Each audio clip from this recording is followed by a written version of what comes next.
Action. Sex సంబంధిత కళలు నిద్రలో వస్తే ఏం జరుగుతుందో మీకు తెలుసా? అయితే వినండి.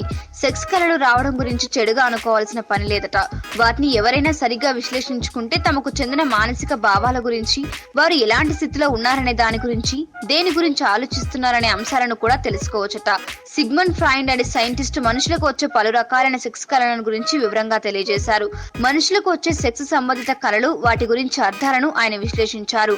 ఆడైనా మగైనా తమ మాజీ భాగస్వామితో సెక్స్ లో పాల్గొన్నట్టు వారికి కల వస్తే దాని అర్థం ఏమిటంటే వారితో తమ అనుబంధాన్ని పూర్తిగా తెంపేసుకోవాలని చూస్తున్నారట. ఆ క్రమంలోనే అలాంటి కలలు వస్తాయట. ఎవరైనా మీకు ముద్దు పెట్టినట్టు కల వస్తే మీరు త్వరలో ఏదో ఒక గొడవలో ఇరుక్కున్నారని అర్థం చేసుకోవాలి. తరచుగా సెక్స్ కు సంబంధించిన కలలు వస్తుంటే మీరు జీవితంలో అనేక నిర్ణయాలను తీసుకోకుండా వాయిదా వేస్తున్నట్టు తెలుసుకోవాలి. అంతేకాదు, అలాంటి నిర్ణయాలను చాలా రోజుల నుంచి అలాగే పెండింగ్ లో పెట్టినట్టు అర్థం చేసుకోవాలి. మీ ఊహా సుందరి లేదా సుందరుడితో సెక్స్ లో పాల్గొన్నట్టు కల వస్తే అది కేవలం మీ అంతర్గత కోరిక మాత్రమేనట. దాన్ని పూర్తి చేసుకునేందుకు అలాంటి కలలు వస్తాయట.